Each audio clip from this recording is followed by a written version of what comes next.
Hello प्यारे बच्चों, नमस्कार। स्वागत आप सभी का आपके अपने YouTube चैनल में। तो 25 मार्च सामाजिक विज्ञान का पेपर है, कक्षा 10 का राजस्थान बोर्ड का। तो वो असली पेपर है, वो इस वीडियो के अंदर मैं आपके लिए लेकर आ चुका हूं। अगर आपको भी सामाजिक विज्ञान के पेपर में 25 मार्च को फोड़ना है, 80 में से 80 नंबर का स्कोर करना है, तो इस वीडियो को आपको कंप्लीट देखना है, क्योंकि इस वीडियो के अंदर मैं आपको राजस्थान बोर्ड कक्षा 10 सामाजिक विज्ञान जो 25 मार्च को आपके पेपर होने वाला है, वो असली पेपर इस वीडियो के अंदर हम असली पेपर की मुंह दिखाई इस वीडियो के अंदर करने वाले हैं। अगर आपने एग्जाम से पहले इस वीडियो को कंप्लीट देख लिया और ये क्वेश्चंस आपने अच्छे से तैयार कर लिए, तो सामाजिक विज्ञान के पेपर में 25 मार्च को आप 80 में से 80 नंबर का जो स्कोर है वो आप सभी बच्चे कर सकते हैं। आपका जो ड्रीम है कि सामाजिक विज्ञान सोशल साइंस में हमें 80 में से 80 नंबर फोड़ना है 25 मार्च को, तो आप सही जगह पर हैं। वीडियो को आपको पूरा देखना है।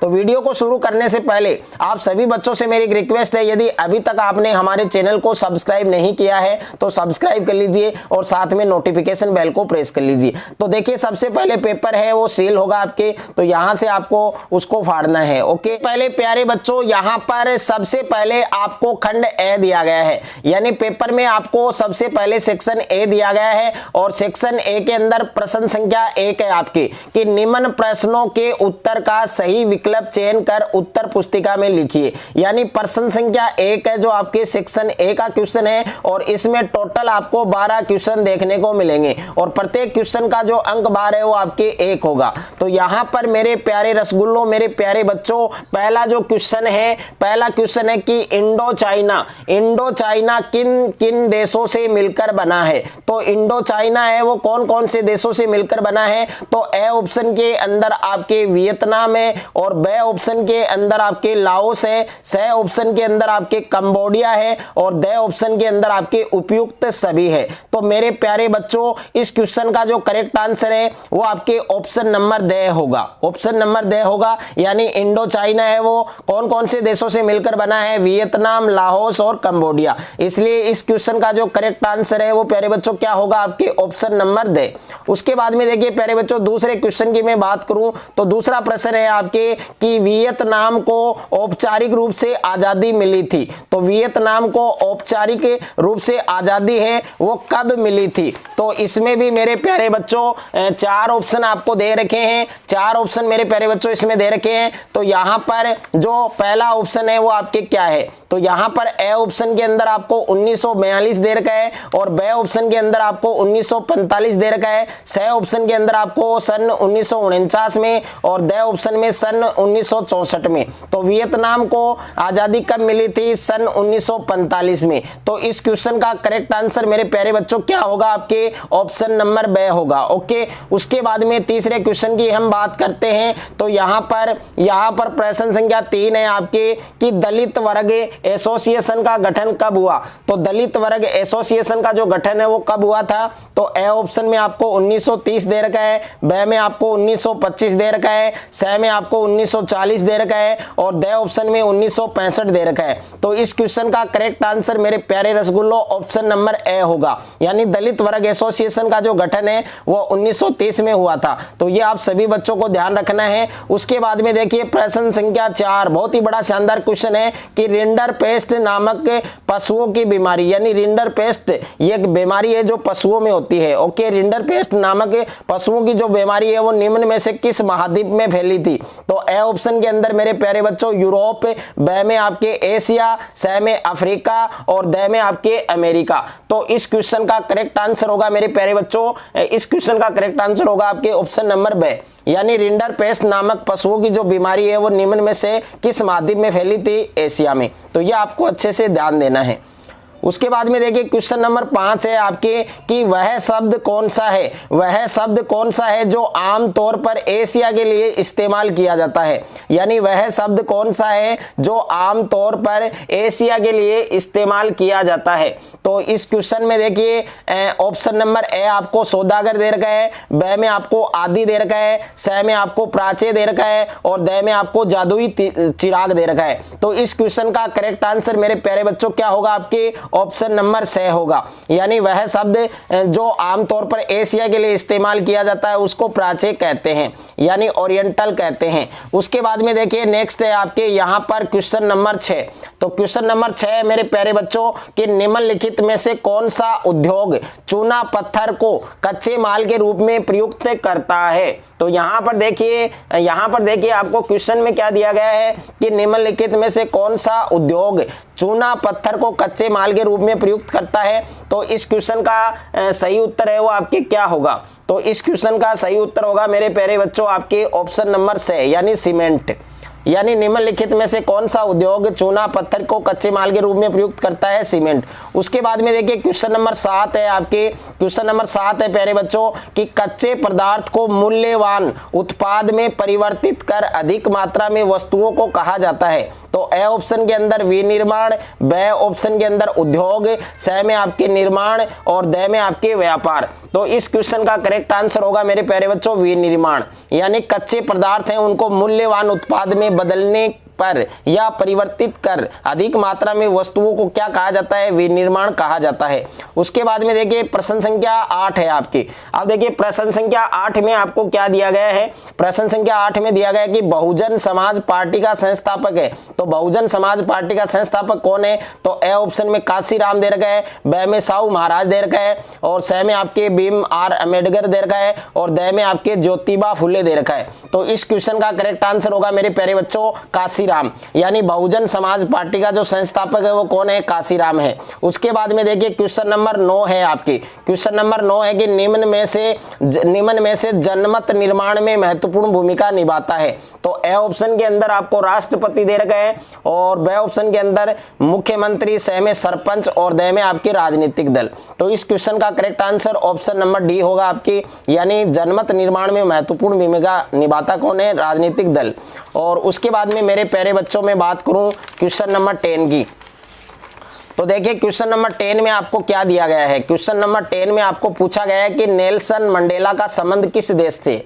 तो नेल्सन जो मंडेला है उनका जो रिलेशन है, जो संबंध है वो कौन से देश से है। तो ए ऑप्शन के अंदर दक्षिण अफ्रीका है, ब ऑप्शन में इराक और स में आपके मेक्सिको और द ऑप्शन के अंदर आपके चीन। तो इस क्वेश्चन का करेक्ट आंसर होगा आपके दक्षिण अफ्रीका। यानी नेल्सन मंडेला का संबंध है वो आपके अफ्रीका, दक्षिण अफ्रीका से है। और उसके बाद में देखिए प्यारे बच्चों क्वेश्चन नंबर 11 है आपके कि निम्न में से कौन सा संगठन मानव विकास रिपोर्ट तैयार करता है।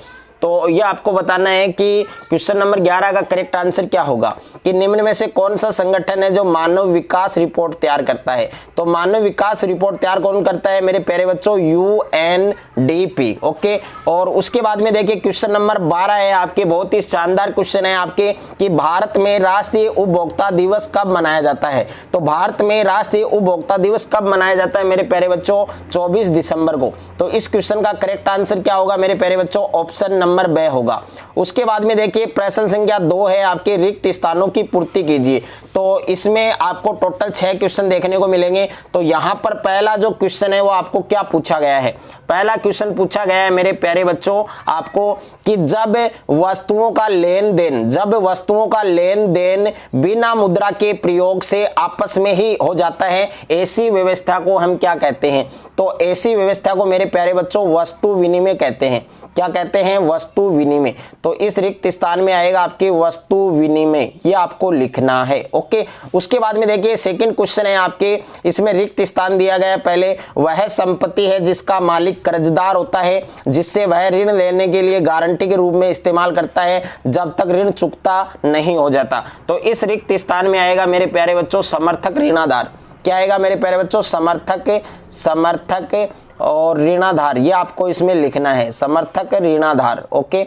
उसके बाद में देखिए तीसरा है सरकार द्वारा अवरोधों अथवा प्रतिबंधों को हटाने की प्रक्रिया क्या कहलाती है। तो इसमें आएगा आपके उदारीकरण। यानी सरकार द्वारा जो अवरोध है, जो प्रतिबंध है, उनको हटाने की जो प्रोसेस होती है उसको हम क्या कहते हैं, उदारीकरण कहते हैं। क्या कहते हैं प्यारे बच्चों, उदारीकरण। ओके। उसके बाद में देखिए क्वेश्चन नंबर 4 है आपके, इसमें रिक्त स्थान दिया गया है, सुनहरा रेशा कहा जाता है। तो सुनहरा रेशा किसको कहा जाता है, जूट को। तो इसमें आएगा आपके जूट। ओके। उसके बाद में देखिए पांचवा है कि बेल्जियम की जो राजधानी है उसका नाम बताना है। तो बेल्जियम की राजधानी है ब्रुसेल्स। क्या है मेरे प्यारे बच्चों, ब्रुसेल्स। क्या है मेरे प्यारे बच्चों? ब्रुसेल्स। ओके, ये नाम आपको सही लिखना है क्योंकि 1 नंबर का क्वेश्चन है, गलत हो जाएगा। और प्रश्न संख्या 6 है आपकी कि प्रति व्यक्ति आय को कहा जाता है। तो प्रति व्यक्ति आय को हम मेरे प्यारे बच्चों औसत आय कहा जाता है। प्रति व्यक्ति आय को क्या कहा जाता है? औसत आय। तो इस रिक्त स्थान में आपको औसत आय लिखना है। उसके बाद में देखिए तीसरा प्रश्न है आपके अति लघुत्रात्मक प्रश्न है जिनका उत्तर या तो एक शब्द में या एक पंक्ति में देना है। तो इसमें पहला प्रश्न पूछा गया है मेरे प्यारे बच्चों कि प्रिंटिंग प्रेस का आविष्कार किसने किया? तो प्रिंटिंग प्रेस का आविष्कार है वो किसने किया था? योहान गुटेनबर्ग। किसने किया था? मैं यहां पर लिख रहा हूं योहान गुटेनबर्ग। क्या लिखना है? गुटेनबर्ग। ओके, योहान गुटेनबर्ग ने प्रिंटिंग प्रेस है उसका आविष्कार किया था। उसके बाद में देखिए दूसरा क्वेश्चन मेरे प्यारे बच्चों, दूसरा क्वेश्चन है प्यारे बच्चों, उस परिवहन का नाम बताइए जिससे स्वर्णिम चतुर्भुज महाराजमार्ग संबंधित है। तो उस परिवहन का नाम क्या होगा आपके? जिससे स्वर्णिम चतुर्भुज महाराजमार्ग संबंधित है तो उस परिवहन का नाम होगा आपके सड़क परिवहन। क्या होगा मेरे प्यारे बच्चों? सड़क परिवहन। ओके, उसके बाद में देखिए क्वेश्चन नंबर 3 है कि कौन सी शासन व्यवस्था अपनी कुछ कमियों के बावजूद पूरे विश्व में स्वीकार्य है? तो उसका क्या नाम होगा? लोकतांत्रिक शासन व्यवस्था। तो इसमें आपको लिखना है लोकतांत्रिक शासन व्यवस्था। क्या होगा? लोकतांत्रिक शासन व्यवस्था। ओके, उसके बाद में देखिए क्वेश्चन नंबर 4 है आपके सकल घरेलू उत्पाद से क्या अभिप्राय है? यानी आपको जीडीपी की परिभाषा लिखनी है, सकल घरेलू उत्पाद की परिभाषा लिखनी है। और क्वेश्चन नंबर 5 है कि 1929 में कांग्रेस के लाहौर अधिवेशन के अध्यक्ष हैं वो कौन थे? तो पंडित जवाहरलाल नेहरू। इसमें आपको प्यारे बच्चों क्या लिखना है? पंडित जवाहरलाल नेहरू, ये आपको लिखना है। ओके, यानी 1929 में कांग्रेस के लाहौर अधिवेशन के अध्यक्ष थे पंडित जवाहरलाल नेहरू। उसके बाद में क्वेश्चन नंबर 6 आपके सिल्क रूट क्या है? तो सिल्क रूट को परिभाषित करना है। 7वां क्वेश्चन है कि किसने सर्वप्रथम भाप के इंजन का निर्माण किया था? तो भाप के इंजन का निर्माण करने वाले वैज्ञानिक का नाम है मेरे प्यारे बच्चों न्यूकोमेन। ओके, न्यूकोमेन, ये आपको ध्यान रखना है। और प्रश्न संख्या 8 है कोई दो प्रमुख वाणिज्यिक फसलों के नाम। तो वाणिज्यिक फसलें हैं आपके चाय और गन्ना, चाय व गन्ना, ये आपको लिखना है चाय व गन्ना। ओके, सॉरी गन्ना, चाय व गन्ना। ओके, और उसके बाद में प्रश्न संख्या 9 भारतीय जनता पार्टी का मुख्य प्रेरक सिद्धांत लिखिए। तो भारतीय जनता पार्टी का जो मुख्य प्रेरक सिद्धांत है वो है सांस्कृतिक राष्ट्रवाद। क्या है मेरे प्यारे बच्चों? सांस्कृतिक राष्ट्रवाद। ओके, उसके बाद में देखिए नेक्स्ट क्वेश्चन है आपके क्वेश्चन नंबर 10 है कि एक देश में 4 परिवार हैं। एक देश में कितने परिवार हैं? 4। इन परिवारों की प्रति व्यक्ति आय कितनी है? 5000। कितनी है? 5000। यानी एक परिवार की 5000 है तो 4 परिवारों की कितनी होगी मेरे प्यारे बच्चों? 20000। कितनी होगी? 20000। अब देखिए इसमें 3 परिवारों की दे रखी है 4000, 6000, 3000। तो इनको टोटल करेंगे 4 6 10 10 3 13। अब देखिए 20000 में से 13000 माइनस करेंगे तो 7000 बचेगा। यानी जो चौथे परिवार की जो आय होगी वो कितनी होगी? 7000 होगी। तो इस प्रकार से प्रश्न आपको बनाना है। उसके बाद में देखिए क्वेश्चन नंबर 11 है अंतिम वस्तुएं किसे कहते हैं? तो अंतिम वस्तुओं की आपको परिभाषा लिखनी है। और क्वेश्चन नंबर 12 है कि बेलाडीला लोहे ऐसे खाने किस राज्य में स्थित है? तो बेलाडीला लोहे ऐसे खाने हैं वो आपके छत्तीसगढ़ राज्य में स्थित हैं। किसमें है प्यारे बच्चों? छत्तीसगढ़ आपको लिखना है। उसके बाद में सेक्शन बी है आपके खंड ब है। तो खंड ब में प्रश्न संख्या 4 है आपकी कि उदारवाद क्या है? तो उदारवाद की परिभाषा बतानी है आपको। और क्वेश्चन नंबर 5 है आपके कि गहन जीविका कृषि क्या है? तो गहन जीविका कृषि के बारे में बताना है कि गहन जीविका कृषि किसे कहते हैं। और प्रश्न संख्या 6 आपके दबाव समूह क्या है? परिभाषित कीजिए। यानी दबाव समूह की आपको परिभाषा लिखनी है। और प्रश्न संख्या 7 है आपके कि मानव विकास सूचकांक के कोई 2 महत्व लिखिए। तो मानव विकास सूचकांक है उसके कोई 2 महत्व आपको बताने हैं। और प्रश्न संख्या 8 है आपके आदि औद्योगिकरण क्या है? तो आदि औद्योगिकरण की परिभाषा आपको बतानी है। और प्रश्न संख्या 9 है आपके कि वन और वन्य जीवों का संरक्षण क्यों आवश्यक है? तो वन और वन्य जीव हैं उनका संरक्षण क्यों आवश्यक है, यह आपको लिखना है। और क्वेश्चन नंबर 10 है कि कोई 2 उदाहरण लिखिए। आपको कोई 2 उदाहरण लिखने हैं जहां वर्षा जल संग्रहण तकनीक का सफलतापूर्वक प्रयोग किया जाता है। है। तो कोई दो एग्जाम्पल आपको लिखने हैं जहां पर छत वर्षा जल संग्रहण तकनीक है उसका सफलतापूर्वक यूज किया जाता है। उसके बाद में मेरे प्यारे बच्चों क्वेश्चन नंबर 11 है आपके कि प्रच्छन्न बेरोजगारी से आप क्या समझते हैं। प्रच्छन्न बेरोजगारी या छिपी हुई बेरोजगारी से आप क्या समझते हैं। और प्रश्न संख्या 12 है कि अनौपचारिक क्षेत्रक ऋणों की कोई दो कमियां लिखिए। तो अनौपचारिक क्षेत्रक जो ऋण है उनकी दो कमियां बतानी है। क्वेश्चन नंबर 13 है कि सूचना का अधिकार से क्या तात्पर्य है। तो सूचना का अधिकार है उससे हमारा क्या अभिप्राय है।